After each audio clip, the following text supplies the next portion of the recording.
Welcome dear students. Today I am going to start sum number 37 Yasvi Limited in the valuation of goodwill. The balance sheet of Yasvi Limited as on 31st December 2014. From the following information find out the value of goodwill 3 times of super profit यानी कितने year लेने यहाँ पे 3 years और कौन सी method super profit method. Point number 1 the market value of land and building was 50% more than book value यानी balance sheet में हम लैंड और बिल्डिंग पे टिक मार्क करेंगे. स्टेप 1 काउंट करेंगे तब हम कंसीडर करेंगे. Next while the book value of machinery was 25% more than market value. तो यहाँ पे मशीनरी रिगार्डिंग पॉइंट दिया हुआ है तो बैलेंस शीट में मशीनरी पे हम टिक मार्क कर देंगे.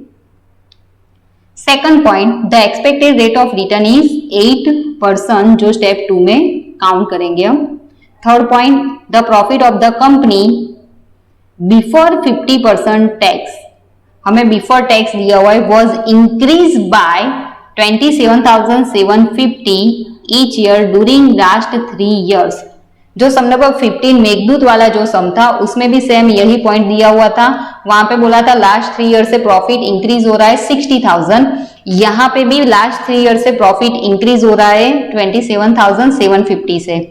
अब यहाँ पे हमें 2014 का बैलेंस शीट दिया हुआ है. 2014 का प्रॉफिट हमें नहीं दिया है लेकिन बैलेंस शीट में लायबिलिटी साइड हमें दिया हुआ है P&L account profit of 2014 after tax. 2014 का प्रॉफिट दिया हुआ है लेकिन कौन सा है आफ्टर टैक्स 1,11,000. और लास्ट 3 years से प्रॉफिट जो इंक्रीज हो रहा है वो कौन सा इंक्रीज हो रहा है बिफोर टैक्स. तो यहाँ पे जो प्रॉफिट आफ्टर टैक्स है उससे हम कन्वर्ट करेंगे बिफोर टैक्स में, उसके बाद कैलकुलेशन करेंगे. क्लियर. तो सबसे पहले step number 1 find out capital employee. Assets लिखेंगे. असेट्स में number 1 goodwill it's a intangible assets जो नहीं लेंगे हम. Second land and building. Land and building की बुक वैल्यू कितनी है 1,29,500. अब उसमें हमें पॉइंट 1 में बोला है the market value of land and building was 50% more than book value. उसकी मार्केट वैल्यू कितनी है बुक वैल्यू से 50% ज्यादा है. तो यहाँ पे बुक वैल्यू जो है 1,29,500 उसमें हम 50% प्लस कर देंगे. इसके 50% 64,750 प्लस करेंगे यानी मार्केट वैल्यू हमें मिलेगी 1,94,250. क्लियर. लैंड एंड बिल्डिंग की बुक वैल्यू 1,29,500 प्लस 50% यानी market value 1,94,250. Second machinery. Machinery में उसकी बुक वैल्यू दी हुई है 1,85,000. अब पॉइंट नंबर 1 में आपको बोला है while the book value of machinery was 25% more than market value. उसकी बुक वैल्यू कितनी है 25% more than book value. Market value 25% more than market value. The book value of machinery was 25% more than market value. अब यहाँ पे हमें market value उसकी पता नहीं है तो हम एज्यूम करेंगे suppose market value is equal to 100. 25% ज्यादा है मोर यानी हम प्लस करेंगे प्लस 25% 100 के 25 यानी 25 रुपीज प्लस करेंगे यानी उसकी बुक वैल्यू मिलेगी 125. अब हमें फाइंड करना है मार्केट वैल्यू तो वो यहाँ पे लिखेंगे हम और यहाँ पे लिखेंगे बुक वैल्यू. 125 बुक वैल्यू है तब मार्केट वैल्यू कितनी 100. 125 पे 100 सो 1,85,000 पे कितना यानी 1,48,000 it's a market value of machinery. Clear. Next investment. यहाँ पे 2 इन्वेस्टमेंट हमें दिया हुआ है. फर्स्ट जो है वो कौन सा है 10% प्रोविडेंट फंड इन्वेस्टमेंट. तो वो कौन सा इन्वेस्टमेंट है ट्रेडिंग. तो यहाँ पे हम लेंगे trading investment 10% provident fund investment. उसकी फेस वैल्यू हमें दी हुई है और बुक वैल्यू हम कौन सी वैल्यू लेंगे बुक वैल्यू 1,11,000. ओके. नेक्स्ट उसके बाद Parth limited 12% debenture. Parth limited के 12% जो डिबेंचर है वो क्या है नॉन ट्रेडिंग इन्वेस्टमेंट जो यहाँ पे हम नहीं लेंगे. Next closing stock. Closing stock यहाँ पे हम लिखेंगे क्लोजिंग स्टॉक 1,48,000। तो यहाँ पे हम लिखेंगे closing stock 1,48,000 closing stock assets में लिखेंगे हम। उसके बाद नेक्स्ट डेटर्स 1,66,500, तो यहाँ पे डेटर्स 1,66,500। नेक्स्ट कैश और बैंक 1,38,750, तो यहाँ पे हम लिखेंगे कैश और बैंक 1,38,750। प्रीपेड एक्सपेंस वो भी करंट असेट्स है, तो यहाँ पे लिखेंगे प्रीपेड एक्सपेंस 2,86,750, यानी टोटल असेट्स 11,93,750 टोटल असेट्स। उसके बाद लायबिलिटीज में इक्विटी शेयर्स, प्रेफरेंस शेयर्स नहीं लेंगे क्योंकि वो कैपिटल है। सिक्योरिटी प्रीमियम और पीएनएल अकाउंट वो क्या है, रिजर्व एंड सरप्लस, तो वो नहीं लेंगे। नेक्स्ट 10% डिबेंचर वो लायबिलिटीज है, तो यहाँ पे हम लिखेंगे 10% डिबेंचर 1,85,000। प्रोविडेंट फंड वो भी लायबिलिटीज है, तो यहाँ पे लिखेंगे हम provident fund 55,500। Next creditors 74,000। Next other liabilities and provisions 2,59,000, यानी टोटल लायबिलिटीज 5,73,500। असेट्स और लायबिलिटीज लिखने के बाद हम फाइंड करेंगे net assets. Net assets is equal to total assets minus total liabilities. Total assets 11,93,750 minus total liabilities 5,73,500, यानी net assets हमें मिलेगी 6,20,250। उसमें से लेस होगा प्रेफरेंस शेयर कैपिटल और प्रपोज प्रेफरेंस डिविडेंड। यहाँ पे हमें सिर्फ प्रेफरेंस कैपिटल दी हुई है, सेकंड पॉइंट पे लायबिलिटी साइड 1,85,000, कहीं पे भी प्रपोज डिविडेंड नहीं दिया है, तो सिर्फ हम प्रेफरेंस कैपिटल लेस करेंगे। यहाँ पे प्रेफरेंस कैपिटल 1,85,000 लेस करेंगे, यानी कैपिटल एम्प्लॉयड का आंसर मिलेगा 4,35,250 rupees capital employed. Clear step number 2। उसके बाद step number 1 capital employed clear. Next step number 2 expected profit. Expected profit find करने की formula capital employed into expected rate of return. Capital employed जो हमने step 1 में find की 4,35,250 into expected rate of return जो हमें यहाँ पे दिया हुआ है पॉइंट नंबर 2 में सम में 8% एक्सपेक्टेड रेट ऑफ रिटर्न, तो यहाँ पे हम लेंगे expected rate of return 8%। 4,35,250 into 8% यानी 34,820 रुपीज एक्सपेक्टेड प्रॉफिट का आंसर। क्लियर। अब next step number 3। Step number 3 हमारा है एवरेज प्रॉफिट। एवरेज प्रॉफिट, अब यहाँ पे हमें सब में बोला है कि कौन सी मेथड इंप्लीमेंट करनी है, तो यहाँ पे वेटेज एवरेज मेथड आएगी। लास्ट 3 ईयर से प्रॉफिट इंक्रीज हो रहा है, तो सबसे पहले हम वेटेज एवरेज प्रॉफिट कौन सा, बिफोर टैक्स लिखेंगे हम, क्योंकि लास्ट 3 ईयर से प्रॉफिट जो इंक्रीज हो रहा है वो कौन सा है, बिफोर टैक्स। अब 2,03,500 अमाउंट कैसे आई एज पर कैलकुलेशन नंबर 1, तो सबसे पहले हम कैलकुलेशन नंबर 1 देखेंगे, calculation of weightage average profit. तो सबसे पहले 4 कॉलम हम बना देंगे। Column number 1 year, then profit, then weight and weightage profit. Current year कौन सा है, 2014 जो लास्ट में लिखेंगे हम। हमें 3 इयर्स के हिसाब से कैलकुलेशन करनी है, तो हम रिवर्स जाएंगे तो 2013 आएगा, देन 2012। यहाँ पे एंड ऑफ द ईयर कौन सा है, दिसंबर 2014।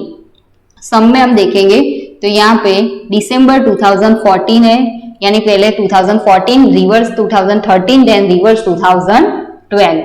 अब यहाँ पे कैलकुलेशन में 2014 का हमें प्रॉफिट दिया हुआ है, लेकिन कौन सा है, आफ्टर टैक्स 1,11,000। और लास्ट 3 ईयर से जो प्रॉफिट इंक्रीज हो रहा है वो कौन सा है, बिफोर टैक्स। तो यहाँ पे 1,11,000 50% टैक्स है, यानी प्रॉफिट बिफोर टैक्स कितना होगा, 2,20,000। उसका हम डबल कर देंगे जब 50% टैक्स दिया हो तो। और डिटेल में कैलकुलेशन करनी हो तो हम इस तरीके से कैलकुलेशन दिखाएंगे, calculation of the profit of the year 2014, कितना प्रॉफिट है आफ्टर 50% टैक्स 1,11,000। अब हम लिखेंगे suppose profit before tax is 100 rupees less tax 50%, यानी 50 रुपीज लेस करने के बाद हमें मिलेगा प्रॉफिट आफ्टर टैक्स 50। अब हम यहाँ पे लिखेंगे प्रॉफिट आफ्टर टैक्स, सामने लिखेंगे प्रॉफिट बिफोर टैक्स। हमें फाइंड करना है profit before tax. 50 rupees profit after tax है, तब प्रॉफिट बिफोर टैक्स कितना 100, यानी 50 पे 100, सो 1,11,000 पे कितना यानी 2,20,000, it's a profit before tax. यहाँ पे 2014 का हमें प्रॉफिट मिल गया 2,20,000। अब लास्ट 3 ईयर से प्रॉफिट इंक्रीज हो रहा है कितना 27,750। तो हम रिवर्स जाएंगे तो क्या करेंगे हम माइनस, तो यहाँ पे 2014 का हम प्रॉफिट लिखेंगे 2,20,000 माइनस 27,750 यानी 1,94,250। कौन से ईयर का प्रॉफिट मिलेगा 2013 का। फिर उसमें से लेस करेंगे 27,750 यानी 1,66,500 हमें मिलेगा 2012 का प्रॉफिट, यानी 2012 का प्रॉफिट 1,66,500 जो यहाँ पे हम लिखेंगे 1,66,500। उसके बाद 2013 का प्रॉफिट 1,94,250 जो यहाँ पे हम लिखेंगे 1,94,250 और 2014 का प्रॉफिट 2,22,000 जो यहाँ पे लिखेंगे।